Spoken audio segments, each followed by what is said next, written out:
ঢকুৱাখানাত কৃষকৰ সপোনৰ ফচলত এতিয়া চৰহাপোকৰ সন্ত্ৰাস।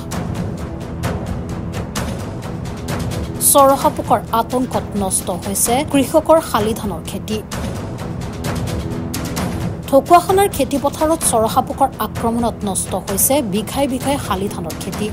শাওনৰ সেউজীয়া কৃষিপথাৰত এতিয়া আতংকৰ সৃষ্টি কৰিছে চৰহাপোকে। মূৰে কপালে হাত দিছে কৃষকসকলে। আহাৰ মাহৰ বোকামাটি গছকি ৰোৱা শালি ধানৰ কঠীয়া সেউজীয়া হোৱাৰ সময়তে চৰহাপোকৰ আক্ৰমণত নষ্ট হৈছে বিঘাই বিঘাই শালি ধানৰ খেতি। দিশহাৰা হৈছে কৃষকসকল। আমি আপোনালোকে যেতিয়া আহিলে এতিয়া আমাৰ ইয়াত খেতিপথাৰ চাই আপোনালোকে কি দেখিছে এইটো গোটেই বগা কৰি দিলে। আমি এগ্ৰিকালচাৰৰ পৰা একো সুফল পোৱা নাই, কিন্তু তেওঁলোকে মানুহ ডিপাৰ্টমেণ্ট আছে কিন্তু মানুহ নাই। মানুহ ইয়াত পথাৰৰ পৰিৱৰ্তন কেতিয়াও নকৰে, বুজিছেনে? কি প্ৰকাৰ হৈছে এইটো চৰহাপোক বুলি কয়। চৰহাপোক হয়। কিমান কেইখন গাঁও ইয়াত আমাৰ ৬-৭খন গাঁও মানুহ জড়িত আছো। এই ৬-৭খন গাঁও ১ নম্বৰ ধৰি লওক হিলুদেই গাঁও, জামুগুৰি, মালবাৰী, মহিমাৰী, দীঘলা হিলুদেই, এইকেইখন গাঁৱৰ মানুহৰ খেতিপথাৰ এনেকৈ ধৰণে অনিষ্ট কৰিছে।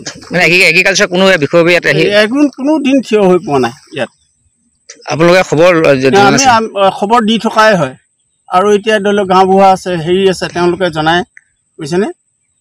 কিন্তু তেওঁলোকে একো সুফল পোৱা নাই। আমি এতিয়া এনেই গাঁৱলীয়া প্ৰাথমিক টেঙা, পচৰিতা, এতিয়া দীঘলতি তেনেকুৱা গছৰ হেৰিবিলাক দিছে যদিও আমাৰ ফল ধৰা নাই। তথাপি চৰহাপোকে খাই আছে। এতিয়া আৰু 2 এদিনতে আৰু মজাপোকে যদি ধৰে তেতিয়াতো কথাই নাই আৰু, মানে বহুত নহয়, তেতিয়াতো গোটেই খেতিডৰাই নষ্ট হৈ যাব।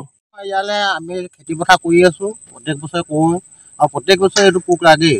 আৰু এগ্ৰিকালচাৰ অফিচলৈও গৈ আমি দৰখাস্তও দিছোঁ, কিবা কিবি কৰোঁ, একো আমাৰ অফিচৰ মানুহ ইয়াত আহি পিনি চোৱা চিতা নকৰে। আৰু পোকটো এতিয়া যিটো পোক লাগিছে একেবাৰে ধান বগা কৰি নিছে এফালৰ পৰা, আৰু অফিচৰ মানুহ কোনোদিন ইয়ালৈ নাহে। তাৰপিছত আৰু এইভাগে যিটো খেতি হয় সেই খেতিকে লোকচান হ'লেও খাই গৈ আমি ঢকুৱাখানাৰ পৰা ৰাজেশ কুমাৰ বৰগোহাঁইৰ ৰিপৰ্ট, সাৰ্চ দ্য ৰিয়েলিটি।